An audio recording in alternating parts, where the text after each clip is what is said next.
welcome to the show. Tom King's back, and we are going to talk all about comic books, man. Welcome back to the show. What an absolute pleasure. It is exciting to be here. This is, I am launching into this biggest press tour I've ever done. I've never actually done an official press tour, but this is going to be like, I'm trying to be out here for the next 5 months and then run up to the Supergirl launch to push my book. And I wanted to launch it from the biggest place possible, from the person who speaks to the comic book community more than maybe anyone out there. And it's you, Sal. I say this every time, and I embarrass you every time, but your fans are so loyal. They're so cool and so wonderful. And so this had to be the first number one stop, the place to get it done. So thank you for having me, and thank your fans for everything they've done for me. It means always a pleasure. I can never be embarrassed by knowing how amazing the audience is. The people who watch this show, the people who subscribe and who enjoy what we do, they are the lifeblood of all this, and I am so grateful to them. I'm grateful to you for making this amazing stuff, and it makes it easy to sell this kind of stuff, man. I'm very happy to talk about it. And of course, you're such an affable, friendly guy, and I love hanging out with you, and it's such a pleasure. Oh, I'm thrilled. Man. I get to love how this started. Me being called affable. It's such a big fucking word. Oh, sorry. I said fuck 3 seconds in. Jesus. I just took God's name in vain. I'm doing everything wrong. It's funny because to drop a name, I actually had Chip Zdarsky on recently, and I called him fancy you, Chip Zdarsky. That's not even his real name you dropped. I know. It's and people are surprised to hear that. They're like, what? And I'm like, yeah, like his parents, they were like, let's call him Chip. That's not a decision they made. And Frank Quietly is not Quietly Frank. I know. That one surprised me. When I learned that, it was way too recently, like within the calendar year. And it might have been you or Josh who was like, yeah, no. I was like, wow, I'm learning a lot, I sat next to him at the Superman premiere, and I had his real name is Vince, and I had no idea which name to call him. I was very, because do you like, when you know that don't know him, but it's not like which name is the insulting one? Is it to presume or to use the fake one? I had zero ideas. My approach has always been to use the stage name until they give you permission. Because I know Zdarsky's real name, and we've been friendly. Like we've met for lunch, and I know. Well, that's okay. That's okay. Well, yeah. but he and I have never walked the con floor like you and I did at Baltimore Comic Con. So food. That's an intimate moment. If walking a con floor with a dude is intimate. I think that's pretty intimate. Yeah. We can ratchet our relationship to the next level. But I've never called him by his Christian name, so to speak. And yeah, I'm waiting for like the green light. Where he's like, you can call me by my real name. I think that's that you need to get the green flag. But I called him Indomitable the last time I had him on, and he's like, what does that mean? And I'm like, you're the writer, man. You tell me. But he was like, I can be Are you kidding me? I'm not writing Batman anymore. I can be Domitable. It's like, But yes, this is the year for me using big words to describe my amazing guest. But man, well, Tom King's not my real name. Most people don't know that my actual name is John Byrne, and I didn't want to be confused, so I changed it. Yeah. Yeah, people saw Hallie Drew and they're like, that's not gay. Yeah. It's like that SAG thing where it's like, Emma Stone's real name was Emily, but there wasn't Emily Stone, so they had to go with Emma, but she prefers to be called Emily. It's the same deal. Yeah, well, my middle name is Walter Simonson, which also didn't help. So I was like, so I just chose Tom King randomly. I know, yeah. You think anyone would choose that boring a name? I think honestly, I thought it was a fake name. When I first saw the name, I was like, who? I mean, call yourself the King, but yeah. It really is your name. It's a terrible comic book name. It's a great if you're playing shortstop for the Dodgers, Tommy King, just fielder. That's a good one. But Tom King, first of all, I get it so much. Are you Stephen King's son? I was like, no, his son is very famous and also writes comics. Yeah. And I also I can never be the king. The easiest nickname to be would be King or King in Comics, but there already is a very valid King of Comics who I will absolutely never live up to him. So, it serves me not at all. That's fair. Yeah. I don't know. I think you're not wrong about your name not really fitting the comics mold, because comics is like one of the few spaces where you really need to have like a complicated. Your name needs to be like Budiansky. Like it needs to be like 16 syllables. And Yeah, Bendis. That's a name. That's a comic book name. We all know Bendis. Like that. Yeah, just yeah. I don't know. I think that fits in. Yeah, Bendis. But Bendis no. feels like a verb. Anyway. I know, but it invokes some sort of dream and imagination. Tom King, yeah, that's like no. Yeah. And also, there are other Tom Kings who write things. There's one who does SpongeBob. Is Every that once in a true? while, yes, I have to sign his stuff. There's one who writes biographies of like tech giants. I get his stuff. So I was like, no, none of what. Yes, I'm SpongeBob, tech giants, and Batman. Those three things. That's not bad company, man. Yeah. So that's but yes, I'm thrilled to be part of the press tour. It's gonna be me. I assume it's gonna be Seth Meyers next, and then of course, right onto the Tonight Show or whatever. Yeah. No, I'm doing hot ones tomorrow, so I'm soaking. Yeah, it's gonna be, it's very big. And then I'm gonna do that. I got to go up on top of the big Las Vegas sphere. And we're gonna, yeah. I'm going full Chalamet. I'm getting engaged to a Kardashian. I don't know which one. If they're gonna tell me, it doesn't matter. I get an email. Yeah, it doesn't matter. My wife's a little upset. Sure, but and we can't do orange. But for Supergirl, we'll do like some red or something. All right, cool. Yeah, I like it. Yeah, this is the full press tour. Well, I'm thrilled to be kicking it off, man. I think it's all downhill from here. But it is true enough. But it does kick off here, and then I'm doing a signing at Third Eye on the 10th, and then I'll be up in near your neck in the woods in Midtown to do a big signing. Oh, that's awesome. And then there'll be signings throughout the year, and I'll be on all sorts of things. But this is I was like, as soon as the New York, I've been doing this fall, like from Comic-Con to now has been very much Mr. Miracle, getting that show on the tracks and running. So I'm show running it, and I was like, when it hit the spring, it's going to be a ton of promoting Supergirl, because just how many times in your life do they make a movie that's based on something you wrote, a superhero movie based on something you wrote? That might be a once in a lifetime thing. That might just be a one thing. It's a scene, man. When that teaser hit, I was like, I can't believe we went. I mean, not even the teaser, just watching Superman getting that little end movie moment where she comes in wearing the trench coat. I was like, oh my God, that's straight out of the book that my wife and I have been shouting from the rooftops people should read when it was coming out. And now, big time movie, big time book, beautiful deluxe edition, and now a compact edition out on January 6th, I believe, right? Right here. I'm sure I will talk about it. 4,000. Look how pretty this little thing is. $10. What a beautiful $10. Wow. Christmas gift to get for the people you forgot to get Christmas gifts for. Eat that image in your first volumes. Yeah, that's gonna be nice. I'm so thrilled to see it. I have it in way too many copies because I remember when it first dropped, it came out in trade paperback because, for one thing, everyone loves those Tom King 8-issue miniseries, and for another, when it first dropped, there was no guarantee it was ever going to get a hardcover edition. 100%. So I have 2 trade paperbacks. I have, of course, everything in singles, and I think we've mentioned this on the show before, but I remember by the time it ended, the series Supergirl Woman of Tomorrow, I was finding variant covers by Gary Frank, etc., in dollar bins. And I'm like, what is happening? Now, I'm very glad that I did grab them for $1 because they are worth a little bit more than they were when they were shunted into the buck bins. Yes, because we had no plans that, Supergirl #1 is the first appearance of 2 people who will be in a major movie. You get Ruthie and Graham for the price of one. Oh my God, that's so true. Actually, before we get into Supergirl in the nitty gritty and the movies and stuff, I need you to help me remind I'm me ready. how to pronounce How can I help name. you? How can I help you? Is it Ruthie? Or is Ruthie? It just... Ruthie. Okay, it's just Ruthie. like the American Ruthie. Thank you. I have a cousin named Ruthie. It ain't spelled that way, but that's how I'll connect it. But this is how you can see my incredible creative genius here.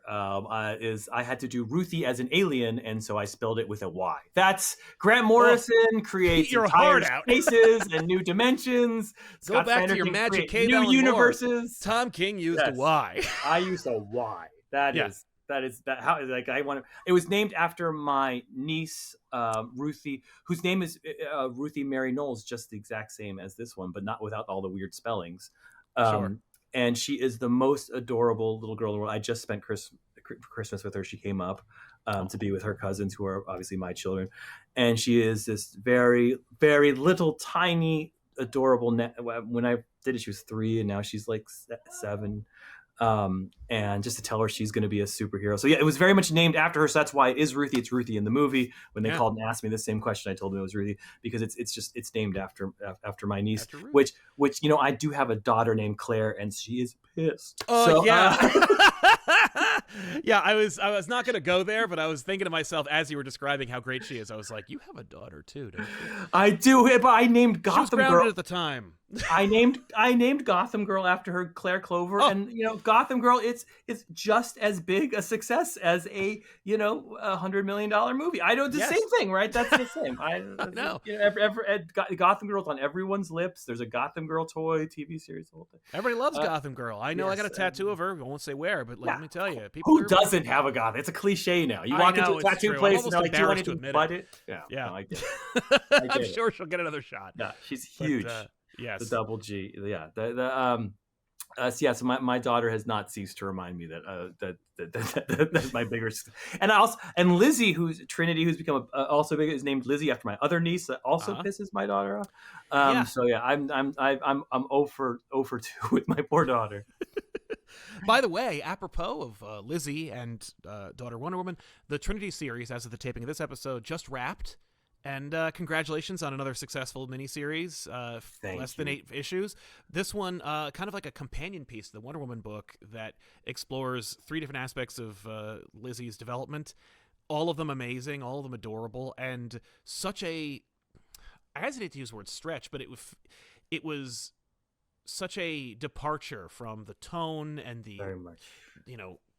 Themes and concepts, and also the dialogue of the Wonder Woman book versus the Trinity book. It's so youthful and fun and conversational and relatable. She's I'm finding myself being like a big fan of Lizzie because of seeing Wonder Robin teenager and then whatever age she is in the It took me a second to find her voice, and I was really happy when I found it. It was not like Damien where she just appeared with the voice right away. I thought I had it, and I was like, nope, that's not it, and I changed it to something else, based not just solely on my own opinion, but on the fan reaction, because it's always good to listen to the fans, sure.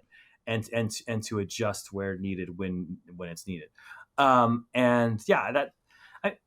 That's my favorite comics I've written over the last year because I write these sad I'm doing Mr. Miracle now. It's all about trauma and all this stuff, and I've written these dark noirs, and I've written I've killed off way too many characters. I'm aware, and so to write something that has a different kind of energy, that has the spunky energy of Trinity, that's funny and silly and goofy and also kind of makes you cry in that kind of way. And that you can give to your children and read yourself. I hate saying it's for all ages because anytime I hear that, I think it's not for me. It's for some other age that's not mine. That's not Trinity. It's just something that it's a book fathers can read with their daughters and daughters can read with their fathers. And I absolutely adore it. It's the first book I've ever written in my 11 years in comics now that my kids are excited to read. I have a 17-year-old and I have an 11-year-old and I have one in between, and all 3 of them, that's their favorite thing. That's great, man. It doesn't hurt that Ortega's art is so fun and joyful and just works on every level. You get the fun dramatic comics. You also get the whimsy and the joy, and it's just a great time.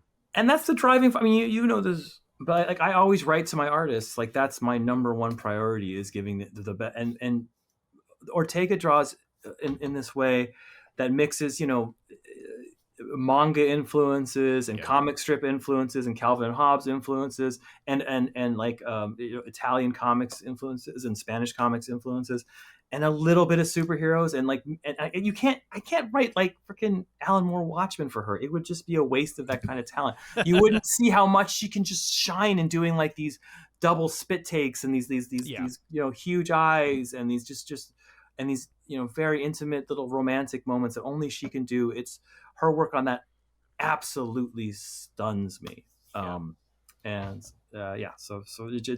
an absolute joy, that book, and it ends in a very it has a happy ending, but it's also one of those kind of you get a happy cry at the end. It's an emotional release at the end. Well, and it plays to the saga that is your ongoing Wonder Woman book, because it has implications. It's not just like because I felt like I knew where it was going from the jump when they kind of had this secret mission. I'm like, okay, so we're all gonna learn. Dead is dead. You can't bring people back. I understand. Time travel. I was gonna do dead is dead. I really was like, I okay, like that. I had not heard that. She's gonna learn a valuable lesson of, he's gonna be like, I'm dead. You can't, I can't come back. And I really appreciated just your depiction of Steve Trevor being like, I'm a human being. Diana's the perfect one.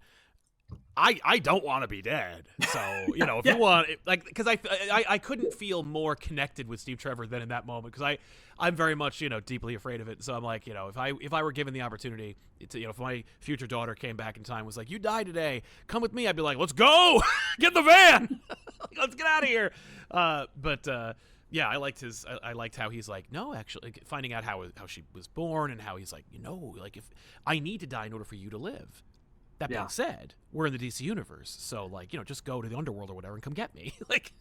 Yeah, he's like, yeah, break the rules. Yeah, the way I mean, I think that's why Diana loves him, is because she's a rebel and so is he. They're rebellious in different ways. She's much more stringent to a code, but he's someone who's like, I mean, he's breaking when he has his entire relationship with Diana is breaking his military code. He shouldn't be involved in that.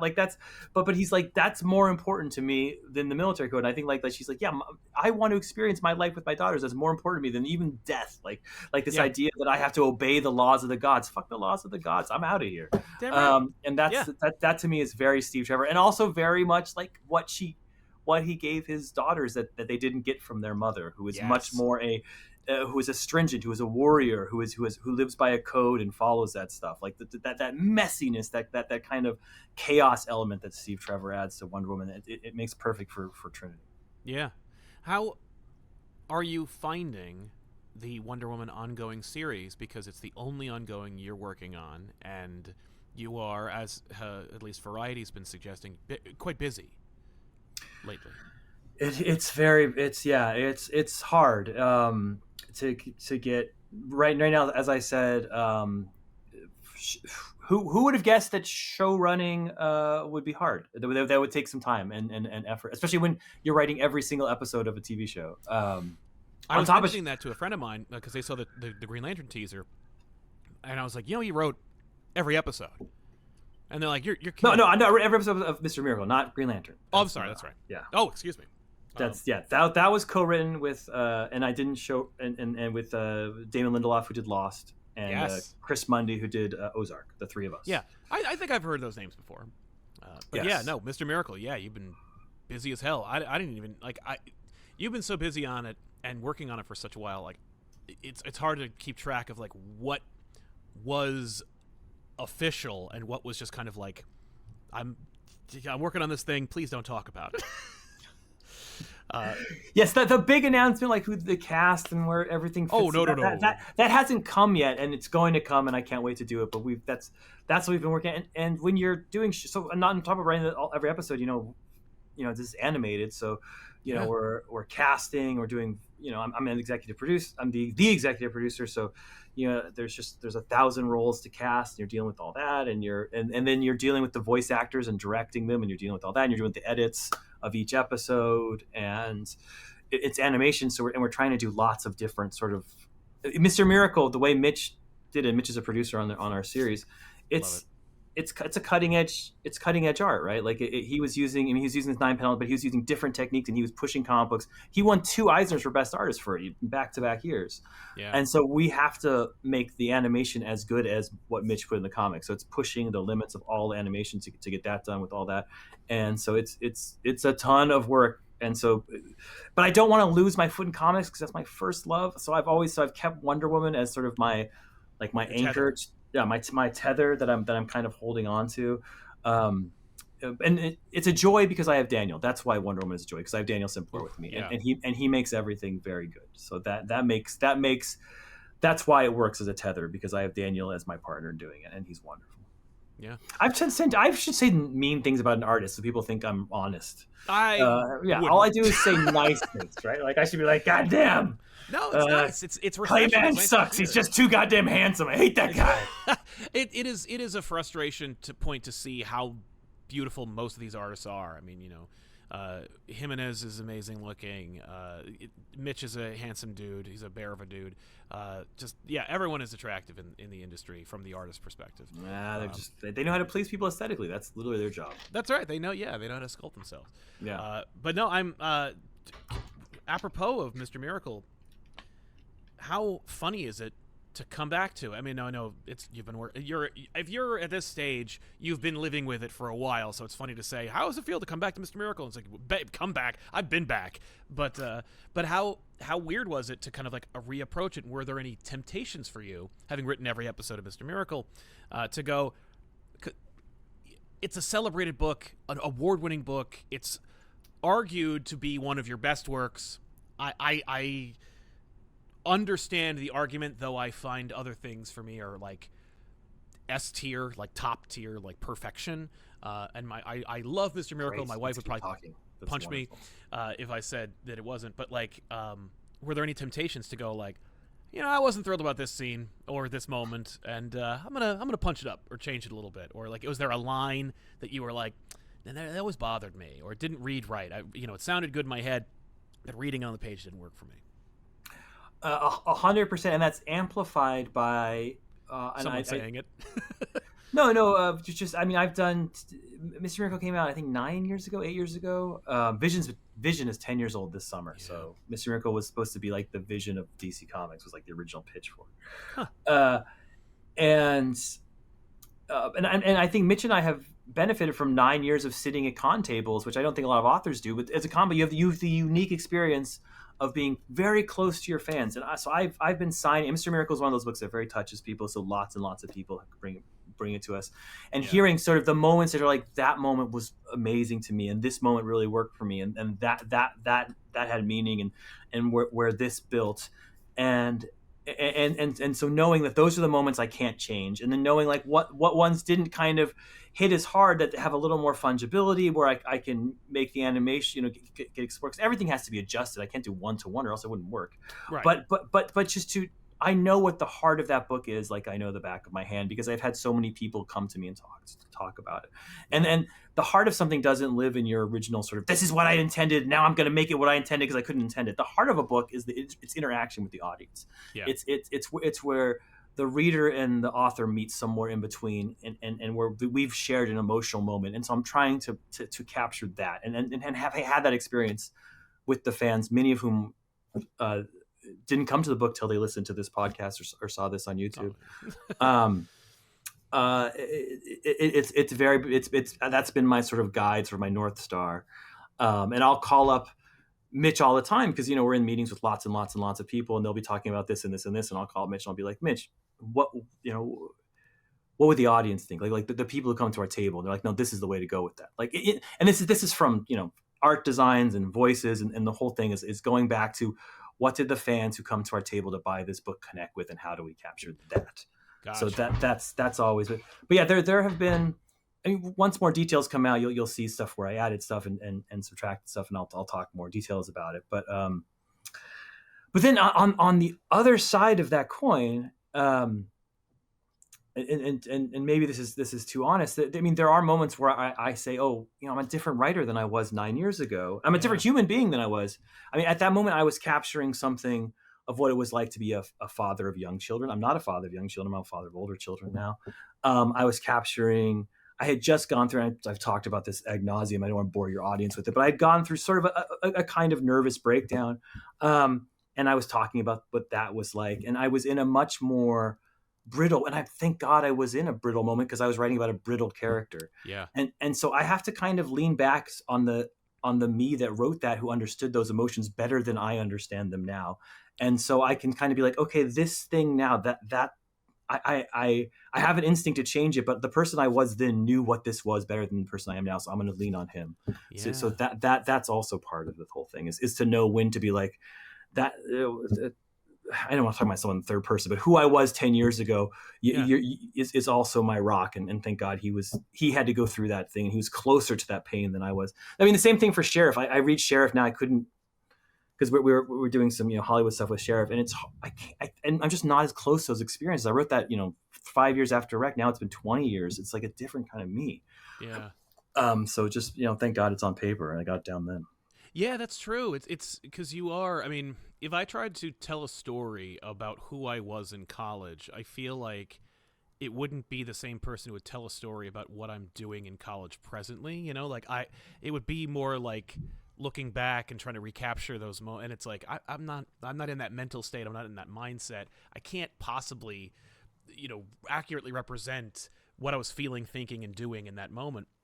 Do you find that you're kind of like almost giving yourself a little bit of a hand, being like, I know that like you were traumatized by the real life experiences that you experienced that like led you to these moments in the book.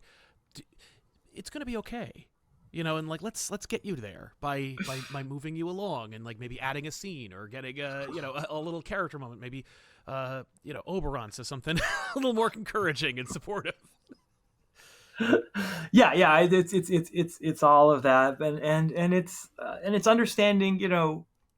It's funny because that book started out as one thing, kind of morphed into something else as I was writing, which just happens all the time in comics, right? It's not all my comics are this way, but sometimes you find your way. You're like, okay, this is what I intended. By the end, it's kind of a little bit of a different thing. But in comics, you can't go backwards, right? Because it's already in the freaking stands. Yeah. So like when I read Mr. Miracle, I can see it. Oh, in 2 and 3, I was very much leaning into this other theme that didn't really pay off until the end. And so I can de-emphasize and be like, but the time I got to 4, I was like, oh, and then I found my sort of, and I was like, oh, now I can. So now it all works. It's all smooth. No one would see it reading it. But now now that I know that about myself and my process, I can go back and smooth some of those edges a little bit, which really does help. That's really cool. What an interesting opportunity. What a uniquely interesting opportunity. It's not like you're doing like a deluxe edition of Mr. Miracle, which is already, by the way, out and for sale. But like, a revisit. It's an unprecedented situation because like you said, it's out. Like once there's something very final about a comic book, unless you're talking about any, digital re-edits that might come out ever so often.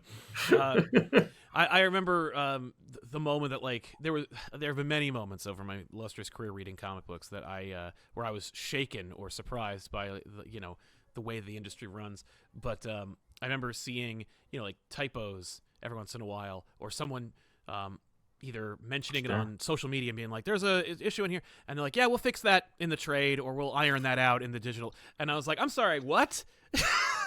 Like, and then sure enough, another reprint, they clean it up, they change it. I've seen whole names changed. I'm sure you have as well, where like, like that's not that character's name, and they're like, not anymore. Nope, never happened. But but the thing about comics is like there's always a version. and they there's no such thing as scarcity anymore in comics. So it's like, they printed it, it's there, it's available for posterity. That moment that, can't be unwritten or cleaned up or painted over. It's there forever. So that's kind of fun. I've done that myself. I just recently had a digital edit in the Human Target complete hardcover came out. Yes. And I asked for a digital edit. Not it's to the book in two different ways. The first this is so silly but this is so me. When we did Human Target, the way we did it, and I'm sure we were talking at the time, we did 6 issues. Smallwood was drawing what I consider to be some of maybe the best art in comics at that time. Easily. And again, another guy who won the Eisner for Best Artist for that book. And but that kind of art takes time. So as is typical in kind of a 12-issue book, he took a kind of intermission and took 3 months off in the middle, and then came back with the last 6.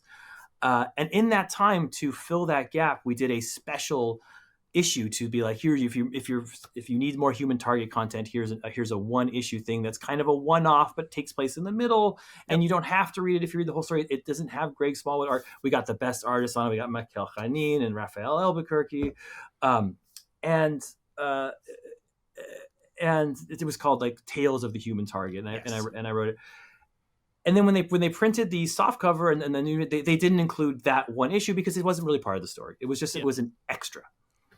And they're like, okay, we're doing the deluxe hardcover, so now we can finally put that back because people don't have the complete Human Target because there's 1 issue missing that we did to fill this sort of gap. And I said, oh, that's absolutely wonderful.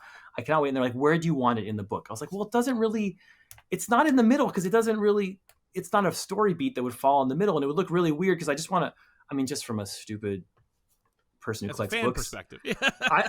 I like flipping a book and just seeing all Greg Smallwood art, and it would just look at me like a scratch on the record if in the middle I suddenly saw, even though Mikhail Khanid's like if I saw Mikhail's art. And so I was like, well, put it in the back as sort of an extra. This is a long story. I apologize to anyone who's been listening. Hey, this is part of the show, man. This is what it is. This is, and so then they so I was like, great. So they put it in the back material, which is wonderful. Thank them for doing it. But then when I got the book and opened up and started reading it, I realized that I had forgot to tell them that if they put it in the back of the book, they'd have to put after issue 12 the end. Just those 2 words, the end, so that people know the story is over. Yes. But that was because I didn't say it. It's not their fault. It's my fault. It had not occurred to me when I read. So when you read it now in the collected hardcover, which I love because it's all collected there, it has a new beautiful cover by Smallwood. You read the 12th issue, you're like, oh, this is so good. This story ended. Hopefully you think that. I love it. Who knows?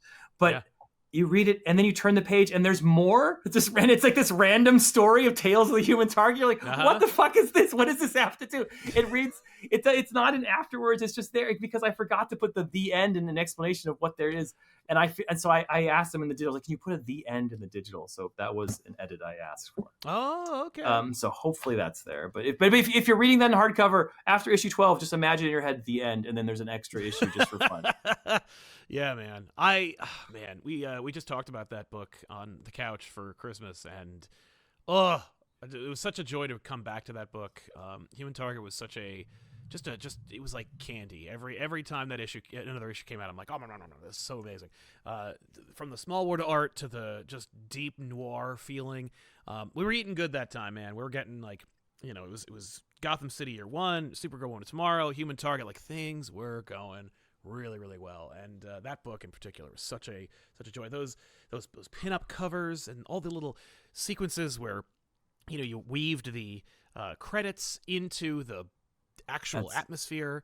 Smallwood. That's all Smallwood. Yeah, that's or those beautiful like the little pinup calendar where like each day is scratched off from the 12 days. Yeah, and, that's great. You got like little like inklings of things like that.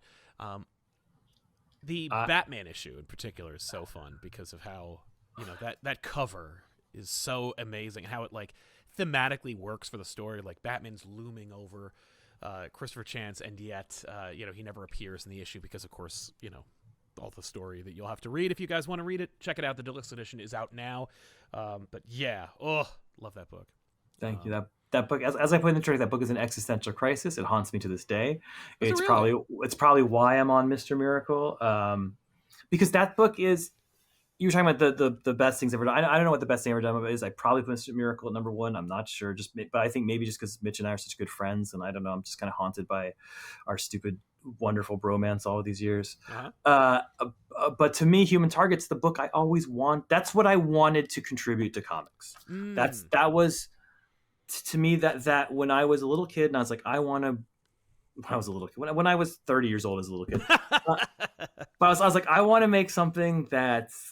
It's like all the things I love. It's noir-y, it's sexy, it's got a sense of humor, it's got a mystery element. It's about the themes I love, which are death and God. It's got a hero who's actually cool. It's the first time I got to write something cool. It's got utterly perfect art. The art is just everything I want it to be. And it has a whiff of Alan Moore and a whiff of Frank Miller, but it's not copying them. It's something different. It's something that I think is me. And you do that and you're like, okay, I did it. Like, it's hard to be like, fuck, that's now there was when I read that through, there was definitely a now, dude, I wrote Supergirl and Human Target back to back. I know. In whatever that is, 12 plus 8, 20 weeks. If I could find out what Wheaties I was eating at that time, I don't know what was going on. Yeah, I wish I wrote that good every day. God, it's all good, man. It's working really well. I felt like I was asking for that compliment, but I was not. I was just it's my honest opinion. That's just like that human target can. So whenever I start a project, it's like, is this going to be Human Target? I was like, no, I did Human Target. Even though there's things I love, it's hard to have that on your resume. Yeah, when you wrote that was only a couple of years ago, so it's actually it's not quite there yet. Because as I recall, your young son was an Ice fan, which kind of inspired you to use Ice in the story. Yes. I assume they're still not old enough to read this book. She's a murderer. Yes, that's my he's my 11-year-old now. Okay, so yeah, no, he still can't read it. I mean, what's funny is there's nothing. I will say this. So Greg was wonderful. Like I can't speak highly enough of him, but I would write in sex scenes for Greg, and he would turn them into suggestive scenes. I don't know how to put that, but he would take the PG-13 out of it and make it. No, he'd take the NC-17 and make it PG-13, and that somehow made it so much more sexy and suggestive that it's even worse for him to read now. Yeah, it's not 11-year-old appropriate. It's unlike funny. Trinity, not for your father. No, yes, Trinity is great for an 11-year-old or a 111-year-old. But yeah, Human Target, you might want to wait until at least you're in high school to check it out. Although, again, like heavy implications, but like there's no sex, there's no cursing, there's no gratuitous violence, you'd get the PG-13 rating, man. I would. No, it's all that sort of that classic kind of 40s, 70s, like it's sexy because you don't see it kind of thing. Yeah. There's that line where he says, "I get down on my knees and pray." That's what we just talking about God. I was like, "Oh my God!" Like that killed my team. Like my buddy Ben was just like, "Oh!" It's just the whole book is just chock full of those moments. Although we did have a fan theory at the end that as Luthor is getting his drink, Batman's like, "Oh no, you don't." Maybe I figured it out. Because Batman doesn't show up because he's like, well, there was no murder. Why would I be there? But that's a great example for your, I'm sure you have lots of people who want to learn how to write who listen to you. That is a great writing lesson that I was teaching myself as I did it. I knew every issue would have a Justice League, an old Justice League Europe or international, member, and Batman was very prominently on that team. And so I knew eventually I have to bring in Batman. And then I was like, what am I going to do when Batman comes? Because Batman will solve the mystery. That's what Batman does. I've written over 100 of Batmans. I know Batman's mind pretty well. He's just going to solve this mystery. As soon as I put hin on here, and like I was sitting there being like, I've written myself into the stupidest corner. I don't know how to get out. Batman's going to solve this mystery. And then I was like, how do I, and your brain starts to come up with, how do I prevent Batman from solving this mystery? Like that's like your first instinct. And then a good writer instinct is like, turn your problem into your solution. No, just let Batman solve the mystery. What happens then? Like, okay, if Batman solved the mystery, what would he do? And then I was like, oh no, it would turn into this. It would be this kind of issue. It was like, and then that was the solution. It was not to fight the problem, but to make the problem part of the story. Exactly. It's a good writer thing. It's a good writer thing. But yeah, Supergirl, man. Supergirl Woman of Tomorrow movie's coming out in a couple of days. We can say this year. Oh my goodness, yeah. Within like 27 hours or something. Yeah. There's a blink and you'll miss it moment in the teaser. June, yes, this June, man. There's a blink and you'll miss it moment in the teaser. We've heard the rumors about it already. Lobo. The main man. The main man making his debut, cinematic debut. First time in cinema history, though he's appeared at least 4 times in TV, I think. I don't remember. He's done a few. But played by a guy you might remember, Jason Momoa. Yes. Yeah, he has a slightly charismatic man. Oh, yeah. Overwhelmingly. I don't think there's a reality where Aquaman made $1 billion without Jason Momoa. I don't ask me how this comes up, but I've talked to some Hollywood people, and one of the questions I ask is like, who's the coolest, who's this, who's that, and I have asked the question of like, who's the prettiest, who just you cannot believe is a human being. Yes. And I have gotten multiple times Jason Momoa when he is in your presence. Like I like people who have seen the best looking people on earth are just like, there's something about him that you just cannot believe. You're just like, wow, God made a perfect one. My sister ran into Uma Thurman on the subway once, and she was like, that woman is stunning and tall. But I remember still take the man title. My mother was a studio executive at Warner Brothers, and I remember the day she came home, and she was like, she had seen, she was very much a product of like the 50s and 60s, and she had seen Elvis at his height and just thought that was the most beautiful man she'd ever seen in her life. Sure, yeah. And she's like, nope, Elvis is now number 2. And I was like, what? This is not something you want to hear from your mother in high school. No. But this is what she shared. And she's like, I saw George Clooney in the commissary today. Elvis is number 2. She's just like, George Clooney, George Clooney with the short hair. She's like, sorry, he's out. Yeah, and that's that was fair. Before he was a movie star. My mom saw it coming. Oh, yeah. That's fun, yeah, where you're like, I can imagine there's only one other guy that might rival that, and I think it's Harrison Ford. Yeah, I mean, oh my God. Harrison Ford is like, that's like one of your like idols that if you were sitting next to them, you couldn't just believe they were a real human being. Yeah. He was so cool. And this is Handsome Men podcast with Tom and Sal. Welcome to, welcome to Pretty Guys. Yeah, well, that's the second podcast you pitched on this show within this year. We'll do them all.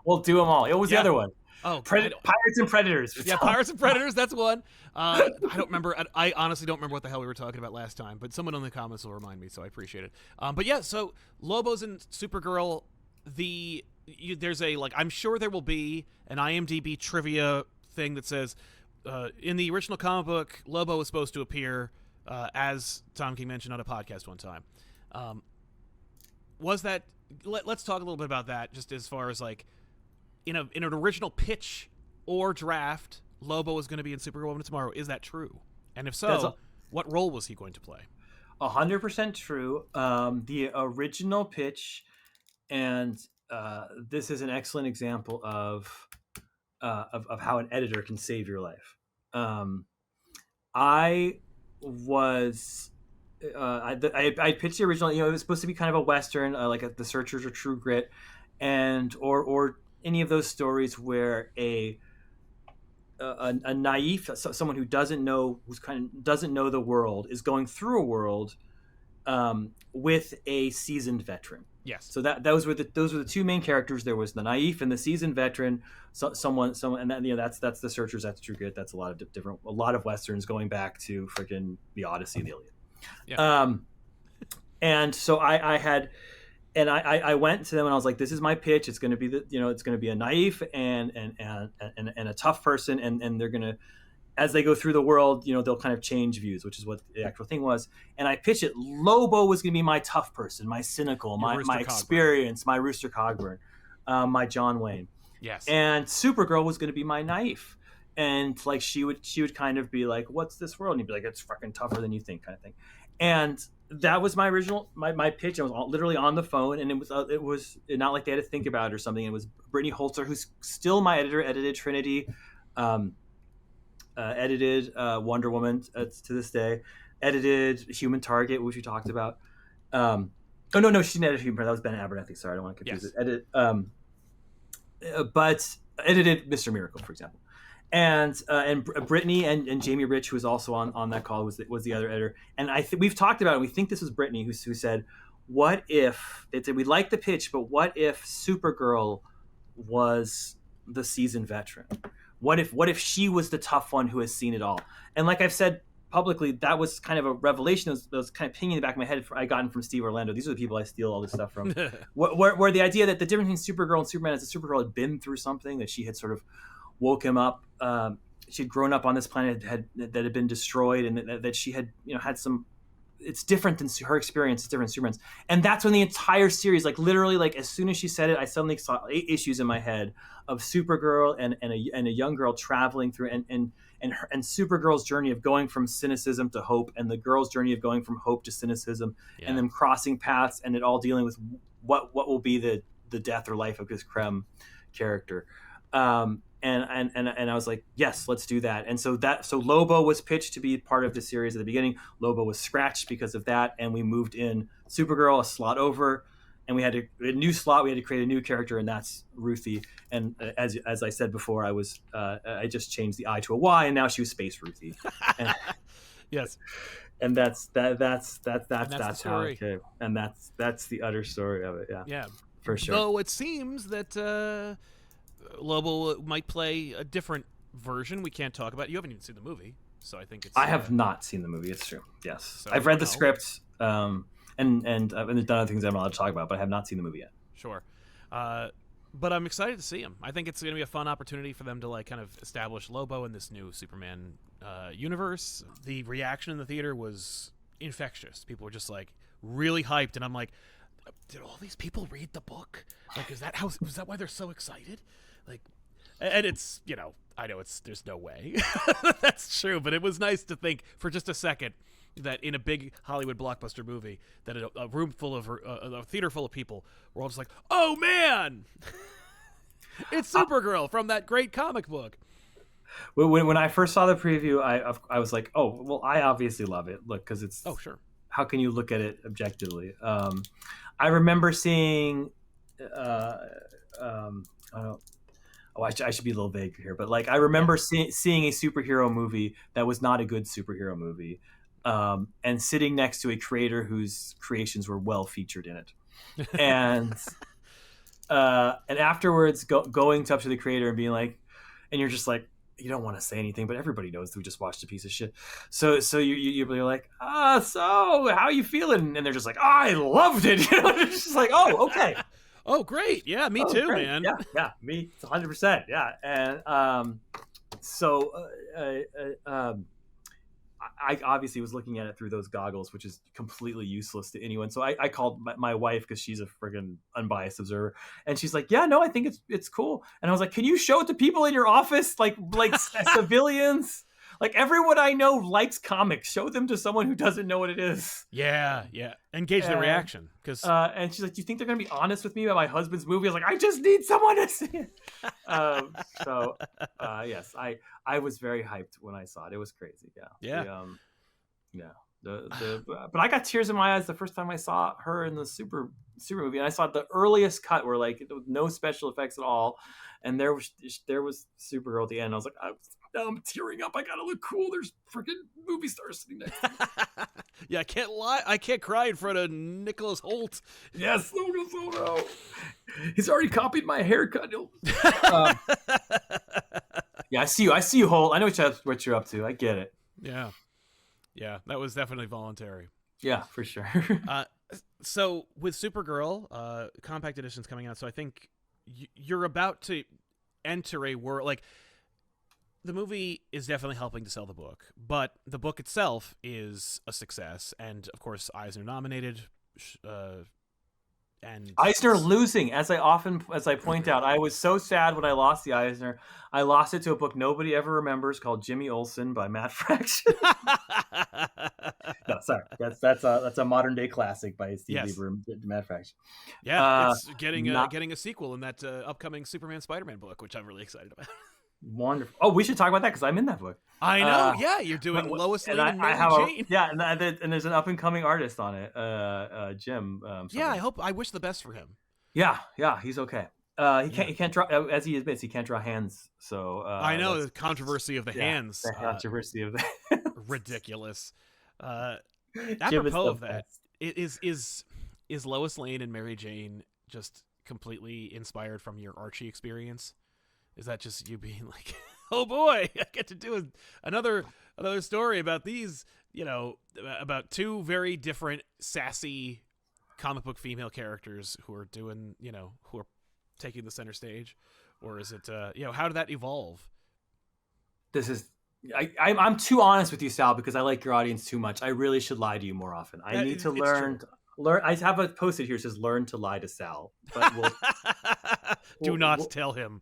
We'll be honest here. We can talk more about how this whole thing came about, but eventually it came about that I'm doing an 8-pager with Jim Lee, and they called me and they're like, "Tom, the main book is being done by because they're like, in case I wanted to do the main thing, which like I told you my schedule was crazy, so I was hoping that they wouldn't ask me for that.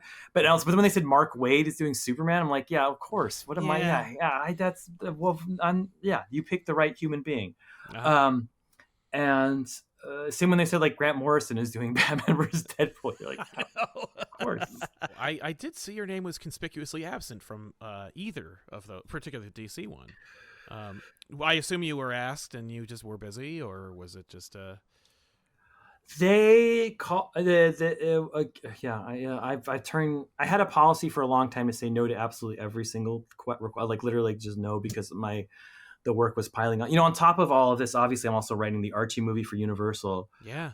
Which is like a separate a whole job that I'm doing on top of the Mr. Miracle job, plus again Wonder Woman. So those are my 3 jobs I'm doing at once. Plus, as we've discussed, Lanterns is a show I co-created. Yeah. And that's coming out, in not too future. So that's another job. So I've just been saying no to absolutely everything lately. Mm-hmm. And that was part of it. But also the other part of it was, they're like, I knew about the Jim Lee thing for a long time, and they called me up and they're like, we have a slot for you, and it's with Jim. And I've been working. Jim's a good friend of mine. He's also a person I admire on multiple levels, not just as an artist, but as a leader of DC Comics and what he's done, and a revolutionary of the industry. And I'm probably the smartest person who's ever worked in comics. Just in terms of like pure brain power, Jim's like on a freaking level. Yeah. So to me, it was all just about the opportunity to work with Jim. And I was like, where's that opportunity? Like, it's in that book. And I was like, that's the thing I want. Then that's the thing I want. Yeah. That's fair. I feel remiss because I feel like we haven't sold enough books, and I really want to. Like, I want to sell more. More Supergirls. More Supergirls. Look at this, guys. It's $10. It's $10. Can I give you my pitch for Supergirl that I think makes it different than all other books I've ever written? Like, and I've written up so many books. And I've written books that have been, obviously the Vision turns into WandaVision kind of a little bit if you squint at it. And, Mr. Miracle is turning into this Mr. Miracle thing. And I worked, a lot on the Superman movie and all that crap. And the difference between Supergirl and all those other books, what I've always loved about Supergirl, which is a crazy thing. And this goes back to what I was talking to you about sitting down for 9 years with the fans and really understanding sort of what they liked and what they disliked about a lot of things. Some of them didn't even like Heroes in Crisis, which, such a shocker. I know, it's so weird. Yeah. But Supergirl is a magic book in that you can give it to people who have never read comics. Yes. Mr. Miracle is hard to give. I love that book, and you can give it to people who've never read comics, but it's a little deeper dive. Even Human Target, a book that I've praised as one of my favorite things ever, that's a hard thing to give to someone who's never read a comic before because it references like old Justice League and stuff like that. Supergirl is, when I first got into comics, there were comics that you gave your significant other, you gave your boyfriend or your girlfriend to be like, I do a weird thing with my life. Mm-hmm. I spend time reading paneled pages and caring about them so very deeply and listening to podcasts and watching videos on them. And it's hard for you to understand why I love that. Hard to explain it to your mother, to your father, to your sister, to your loved ones. And what we used to, when I first, almost 20 years now, is you would say, here's Why the Last Man. Yes. This is, now you can understand me. Here is Fables Volume 1. Those were the 2 big ones back in the aughts. Mm-hmm. And I'm sure before then it was like, here's Batman Year One. Bone. And here's Watchmen, Bone, those kind of thing. I had never had a book like that where you can give it to someone. You have your own copy, you have your deluxe copy, you have your thing, and you can say, look, this is going to be a movie. So that's your hook. That's your hook. You are now ahead of the curve. Right. You will know what's going to happen, kind of. Yes. And so this is in the zeitgeist. Everybody's going to be talking about that. So they'll understand that part of the gift. And then you can say the next sentence, which is like, this is something I love that I want to share with you. This is now because Supergirl, you don't need to know anything about it. And trust me on this, I'm not speaking from, he's trying to sell me. I'm talking about people who come to me, and at every con I go to, Supergirl's now my biggest selling book, far and away. But people come up to me and like, this is the first comic I ever read. This was my ticket into this entire industry. I'd never read a comic before this. Now I loved it. I had to read something else.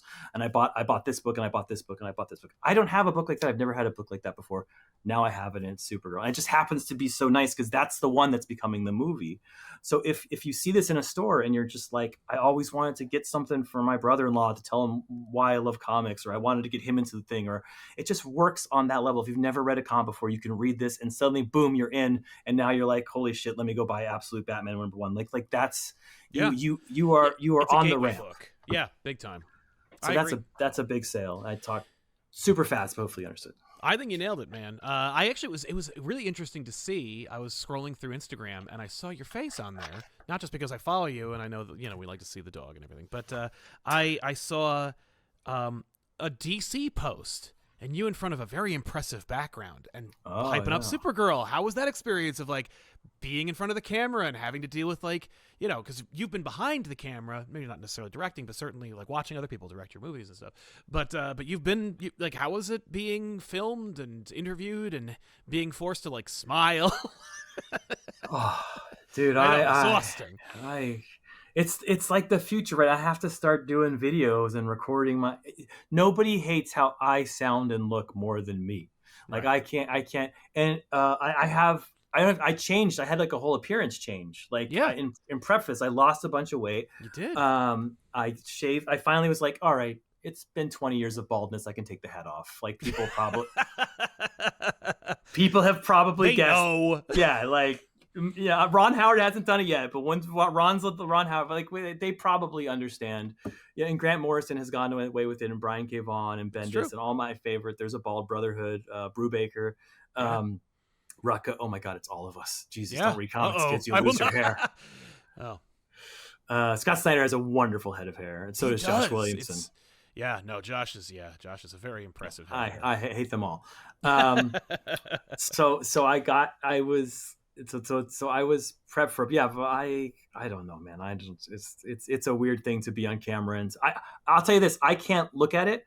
They send me, like, Tom, post this on your Instagram. I immediately post it without looking. I'll have my wife look at it and be like, was it okay? But I will never see it. I just cannot stand seeing myself moving on it must be so difficult now that I'm dealing with actors and actresses. It's just, what an odd experience to have to go to a premiere and look at yourself up there and see that and to go over and over again and again.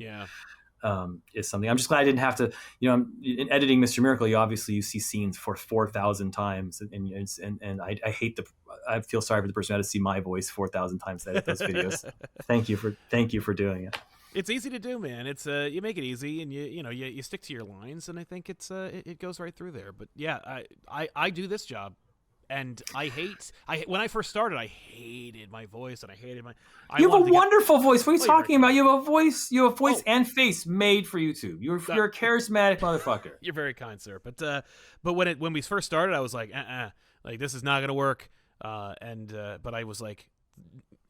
It's a lesson that everybody has to learn, especially if you want to get into a creative space, which is just like, no one's going to live your dreams for you, man. You got to make it happen yourself. And because I was trying to like push my wife and like some of my friends, and I did eventually get them on my shows, but they had to happen because I was making them.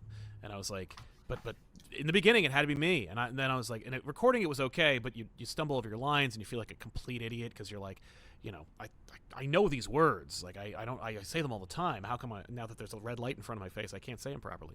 But you do them over and over again. Then the most horrible part is editing yourself, watching yourself F up. I can't imagine. Oh my God. It's a nightmare. And it's one of those things where it's like, some people just go like, can't do it. It's not going to happen for me anymore. Like the dream is dead. It never happened.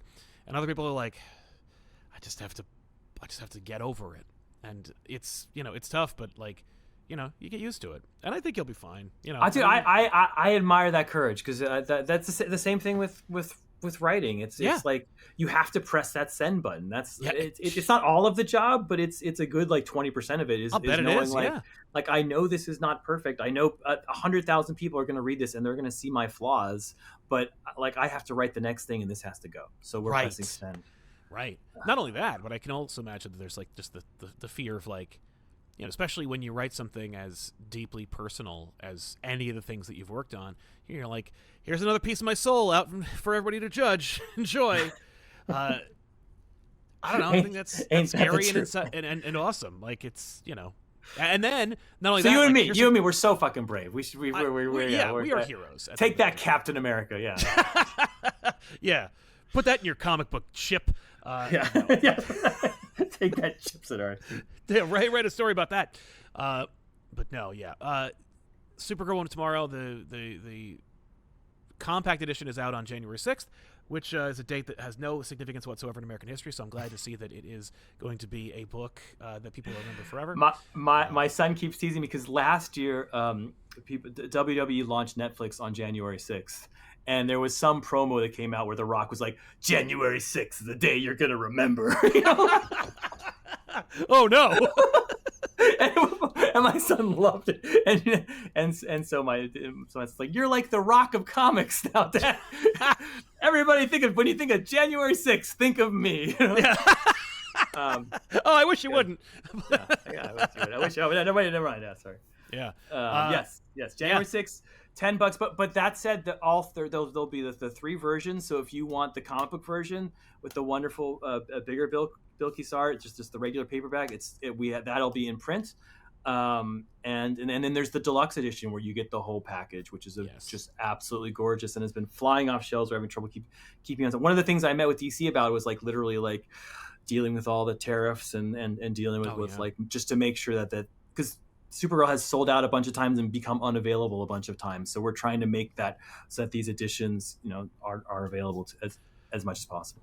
What a novel concept is that the comic books make sure that there's like an available book on the shelf that coincides with a popular movie release. I can't imagine not having that policy. It drives me crazy when I don't see like collected editions that are mirroring something that is in any way tangentially related. Like, I don't know. I'm not throwing shade at anybody specifically. I'm just saying it's a good idea, and I hope more comic book publishers practice it. It's a good policy to have. Hey, make sure it's in print. Make sure it's on the shelf. Maybe tell people about it. That is the nice part of being sort of on both sides, having 2 jobs, one of which is like in the James Gunn verse, and one of which is in the Jim Lee universe, which is I can see it from both sides, and I can help coordinate it, and I can also be like, James Gunn loves comics, and he wants he wants to sell a lot of movie tickets, but he also wants to sell a lot of comics. Like that is not something every person who has made a superhero movie has ever cared about, but James actually honestly cares about that, and has been so supportive of this effort, and so is Peter Safran, the other head of the studio, who's sort of the unsung hero, and of course. DC Comics wants to push a lot of people into the movie theaters, and to have them coordinate and be in step is just a tribute to their leadership in these sort of tumultuous times at Warner Brothers. That's right. One of the most exciting aspects of the Supergirl Woman of Tomorrow teaser, which I made almost no reference to whatsoever throughout this entire conversation, is the last, I want to say, 2 seconds where you watch this teaser, you're seeing this character up on the screen for the first time in theaters, I think, because I don't think Supergirl, the other one, came out in theaters. I think that was just a direct to Really, the one from 1980s was not. It was a direct. I don't think it came out. I think it was meant to be with Faye Dunaway. Faye Dunaway, yeah. Oh my God. Yes. I think it came out in like Australia or Europe or something like that. Don't hold me to that, folks. I don't necessarily recall, but I feel like it wasn't. I feel like it suffered the same fate as Captain America, but. The one starring J.D. Salinger's son. J.D. Salinger's son. Insanity. Can you imagine? You're like, I wrote Catcher in the Rye, and there's my son with fake rubber ears, pretending to have motion sickness. I bet he was super proud. As a father who just went to what my son himself would admit was a terrible play that he was in. I was ear to ear the whole time. Does your son act? Is he on the stage? Yes, he's on that. But my son, my 17-year-old, is on the stage. It is that's like his like high school thing. And as was mine. I was a theater kid in high school. No kidding. Yeah, for sure. I was a theater kid too. That's awesome, man. Awesome. Did you do theater? Did you do drama and musicals, or did you stick to one? Much. I always say God gives me half a gift. Like I don't know. Like I don't like I can write comics. I can't draw anything. Can't draw a lick. I was a really good actor. I cannot sing a goddamn note. Fair. I was literally in a musical, and because it's good at the acting part of it, where I was talking to the lead. I was the lead, and there was another lead there, and I was like, I love you, and this guy's gonna explain to you how, and they would put on a ringer. And he would come on, and he's like, baby, I love it. He sings a song, and then he runs off, and I was like, wasn't that moving? Very Cyrano de Bergerac. I like it. Yes, it was, because I can't sing a goddamn note. Yeah. But my point being originally about the teaser is that there's a freaking big image. Read where it all began. Go to a comic book store and buy Supergirl Woman of Tomorrow. How great to see that, and it just seeks to prove your point, where it's like Gunn, Safran, they care, they want to sell comic books, they want people to like, they want a rising tide to raise all ships. Like, come on, like, and what an opportunity, and it takes away from nothing, just to say like, by the way, obviously we're inspired by the comic book, we're proud of that. Here's a copy, check it out. And can I tell you, by the way, it's worked. Like you may say, like, that's their intention. That's great. It's wonderful they have that intention. But I have been at DC Comics. I'm the longest tenure. Josh and I have argued about this, and I beat him in the argument. Because he left and came back. I'm the longest person who has stayed as a writer. I've been at the most like summits in a row, whatever it is, for 11 years. Even Scott left and came back. James obviously left and came back. Chip left and came back. And I'm going to be perfectly honest with you. For 90% of that time, Marvel was kicking our ass. Yeah. Like we would just, and I think DC Comics has made the best comics of all time. We have The Watchmen, we have Dark Knight Returns, we have New Frontier. Those are DC Comics. We had Miller and Moore, and we had Cook, and we have just the best talents of all time. But the Marvel sales were always a little better than ours. Marvel was always a little cooler than us. Their movies were always a little better than ours. And lo and behold, what a difference right now. Now we're going to knock on some wood. It's a new year. Who knows? Everything's going to go wrong. I was very excited to see Thor and Captain America in those trailers. They're fucking awesome. But right now DC Comics is on top, which is it is a sea change. So it's one thing to talk that talk. A lot of people have talked that talk. I've heard it for 10 years. Sure. Safran, Gunn, and Jim and Marie, who run DC Comics, and Ann, have walked the walk, and they've transformed this into a brand. I think like 3 years ago I was like, there's going to be a DC Renaissance, because I thought that was a really cool phrase and would catch on. It didn't catch on, but I stand by it. And it is the DC Renaissance for sure. Man. And all the power there to the people who obviously put the Absolute line together, Scott Snyder and Josh Williamson and Kelly Thompson and Jason Aaron and the wonderful artists obviously were the engine driving that train, which is and they deserve the credit for. Yeah, man. Are there? I know that you're a busy man and you're riding high, and I can't imagine you being reminded of so many seminal works of yours people love, Mr. Miracle, Supergirl, Human Target, et al. But in your kind of refocus, are there any bubblings where you're like, that would be cool? Like, I do want to do like an eight issue, or maybe in a year or two, I'll get back to doing a miniseries, because I think the last miniseries was Black Canary, which was great. And again, beautiful story, awesome art, awesome stuff. But, No, that's where I live. That's what I want to do. That's kind of where I make, I don't know, for lack of a better word, my art. Yes. Where I try to, I don't know what the word is, but like, it's like, you're trying to just do the best you can in an industry you love, is in those series. As much as I love Wonder Woman, I love the character, I love writing, I love working with Daniel. But that's kind of a tether. Because it's ongoing, it keeps me honest, and that's what I love about it. But it doesn't scratch that particular inch where you can do something weird and off center and move the genre into in a different space. That's what I got into doing. That's what I always want to do. I want to push myself into it. So I took a week off at Christmas, obviously. And I was trying to prep for the new thing. I was like, maybe Suicide Squad. So I went back and read all the Outstrand or Suicide Squad in a row, which was mind blowing. And I don't know if that's the one. I'm looking for that next project, that next thing. It's hard because it's an art problem as well. Comics have changed a little bit in the last 5 years, where it's hard to find artists who can do 12 issues in a row. Especially my favorite artists, who are all now writing for themselves, the bastards. Yeah, it's too bad they figured that out, because it turns out they're good at that too. Yeah, it's horrible. Yeah, Mitch and I just worked on a project where he did all the work and I just did like a little bit of plotting, and he did a fantastic job, and I hate him for it. Well, don't you normally get your, like, a lot of your best stuff has been kind of like from without, like it's been, Human Target was a tweet. Somebody pitched you. Supergirl, I think, was that an offer, or was that somebody like doing? No, that was an offer. Yeah, no, that was not that was an, So maybe that's what you need to do. You just need somebody from maybe Marie or Anne to say like, hey, do a Dr. Fate, like do something weird. I have always said this and they ask me this all the time. They're like, what? They're like, what do you want to do? Like, what? And I was like, I don't. You tell me. Like, no, don't. That's not the way to do it. Yeah, that's fine. Yeah, you. There's nothing. The most fun I ever have in comics, and this is, as I'm sort of transitioning to this TV movie career, which I'm sure will fall apart at any moment.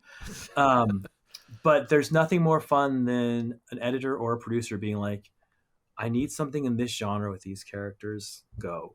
And you're just like, yes, I get to walk my dog and listen to music and just think. Like, that's so much more fun than actually creating something. Although, not to be outdone, Helen Winhorn is a masterpiece. Oh, that's very sweet of you. That's very nice. Yes. Just amazing work that, should be as celebrated. But, I haven't heard any rumors about any movie. So, for now, I guess. We're working on it. No, we're working on it. You really? That's amazing. Oh, yeah, for sure. Yeah, there's Love Everlasting is being made a movie. I know, that's exciting. So we have there's many things happening. Do you want to know the secret about Helen? This is so weird. I have made so many. There's like the old you want God to laugh, make a plan. I have made so many plans in my life that have not gone where I thought. I was like, I'm going to be a CIA officer for the rest of my life. No, I just so many things have not worked out the way I thought, and all these in a wonderful way. I wrote Supergirl and I loved working with Bilkis, and I thought we had created something special, but it wasn't a super popular comic, as we talked about. It was in the dollar bins. Yeah. But I thought it was special. Like, I believed in it in a weird way.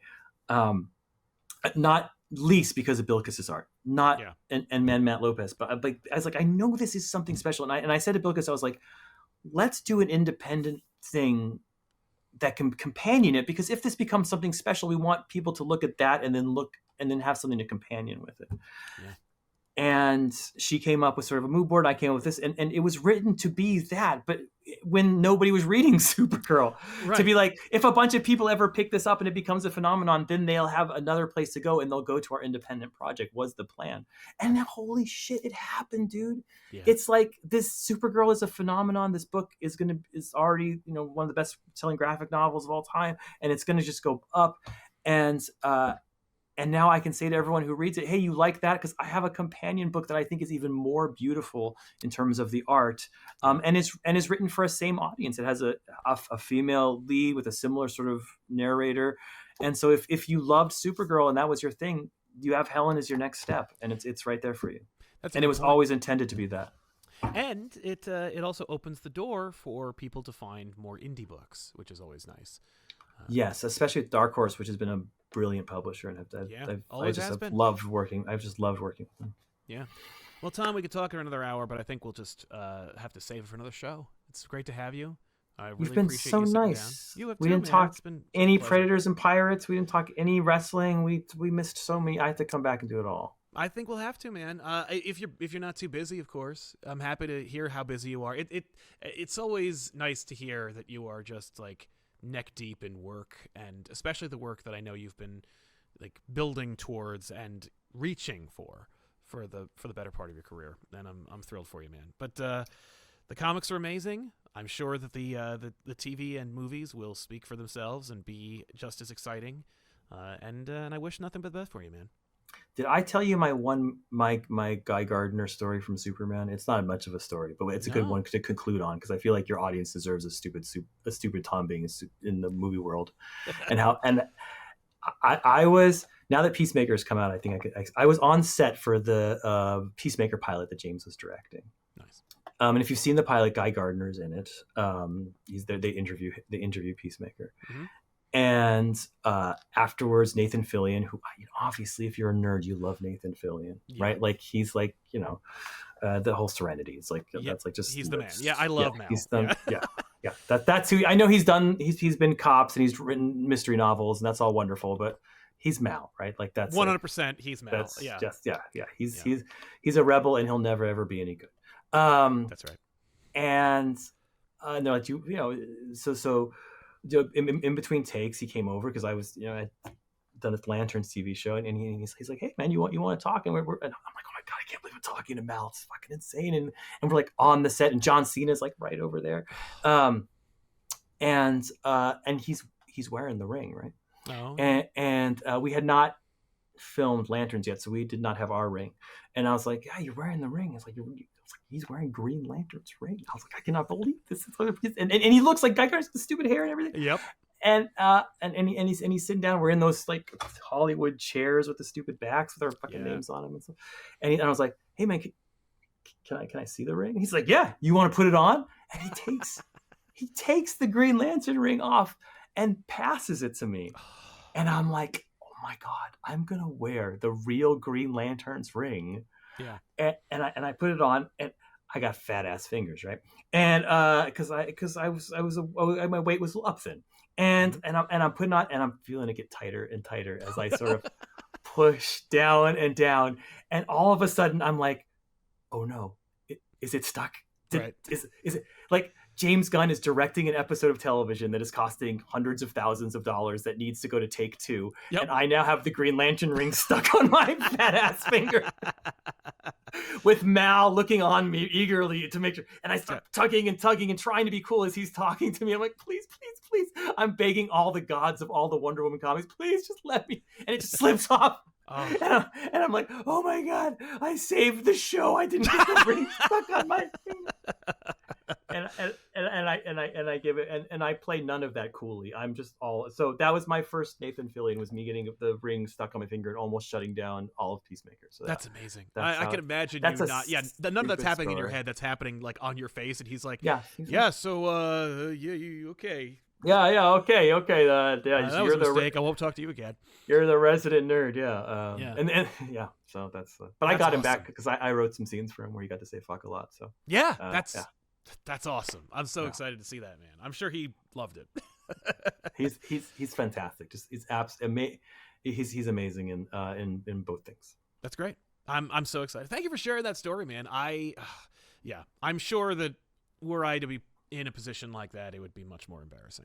There's no doubt in my mind. Thanks for being here, man. I guess check out Supergirl. Supergirl Tomorrow is on sale January 6th. There it is. That's a compact edition. If you don't already have it, it's so wonderful. Pick it up. Just fits in. Yeah. And if you want a bigger deluxe edition, then Helen Winterhorn and Supergirl Tomorrow is going to be a movie coming out in June. It's nuts. So, folks, check that out if you are of a mind. You have nothing to do in June. Go watch it. Oh, please. Not like, we're gonna move the needle on that movie. Sal, we did it. The tour is launched. Now everyone's gonna hear me say everything I just said 5,000 more times, and never as good as I said it right here with the King of Comic Book. Well, I'm happy to license any of these clips to those outlets if they're of a mind. But Tom, thanks for being here, man, and we'll see you guys next time in another episode. Supergirl, check it out. I appreciate you and appreciate all the fans. Thank you. You're the best. You too, sir.